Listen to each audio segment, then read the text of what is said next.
बोली शंकर भगवान की जय। आइए मंगल प्रदोष व्रत की कथा श्रवण करते हैं।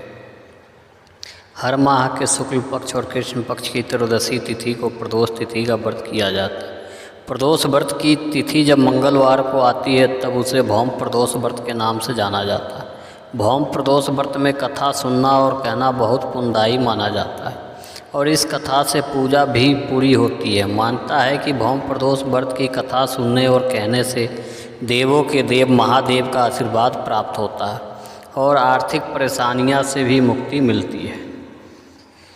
सूत जी बोले, अब मैं मंगल त्रयोदशी प्रदोष व्रत का विधि विधान कहता हूँ। मंगलवार का दिन व्याधिकों का नाशक है। इस व्रत में एक समय व्रती को गेहूँ और गुड़ का भोजन करना चाहिए।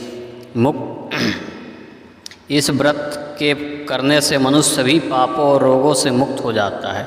इसमें किसी प्रकार का संशय नहीं है। अब मैं आपको उस बुढ़िया की कथा सुनाता हूँ जिसने यह व्रत किया और मोक्ष को प्राप्त हुई। अत्यंत प्राचीन काल की घटना है। एक नगर में एक बुढ़िया रहती थी।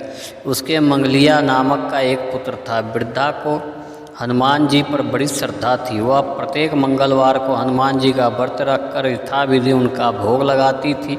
इसके अलावा मंगलवार को एक न तो घर लिपती थी और ना ही मिट्टी खोदती थी। इस प्रकार से व्रत रखते हुए जब उसे काफ़ी दिन बीत गए तो हनुमान जी ने सोचा कि चलो आज इस वृद्धा की श्रद्धा की परीक्षा करें। वे साधु का वेश बनाकर उसके द्वार पर जा पहुँचे और पुकारा है कोई हनुमान का भक्त जो हमारी इच्छा पूरी करे। वृद्धा ने यह पुकार सुनी तो बाहर आई और महाराज क्या आज्ञा है। साधु वेशधारी हनुमान जी बोले कि मैं बहुत भूखा हूँ,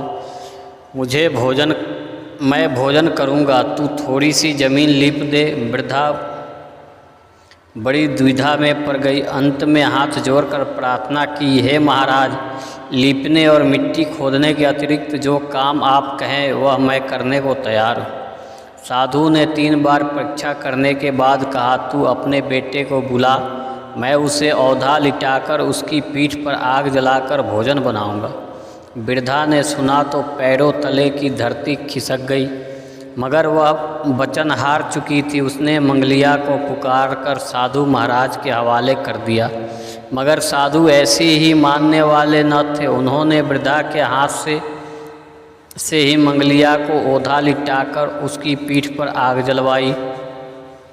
आग जलाकर दुखी मन से वृद्धा अपने घर के अंदर जा घुसी। साधु जब भोजन को बुलाकर कहा कि ओ मंगलिया को पुकारे ताकि वह भी आकर भोजन लगा ले। वृद्धा में आंसू भरकर कहने लगी कि अब उसका नाम लेकर मेरे हृदय को और दुखी ना करो। लेकिन साधु महाराज न माने। वृद्धा को भोजन के लिए मंगलिया को पुकारना पड़ा। पुकारने की देर थी कि मंगलिया बाहर से हंसता हुआ घर में दौड़ा आया। मंगलिया को जीता जागता देखकर वृद्धा को सुखद आश्चर्य हुआ। वह साधु महाराज के चरणों में गिर पड़ी। साधु महाराज ने उसे अपनी असली रूप में दर्शन दिए। हनुमान जी को अपने आंगन में देखकर वृद्धा को बहुत अच्छा लगा। जीवन सफल हो गया।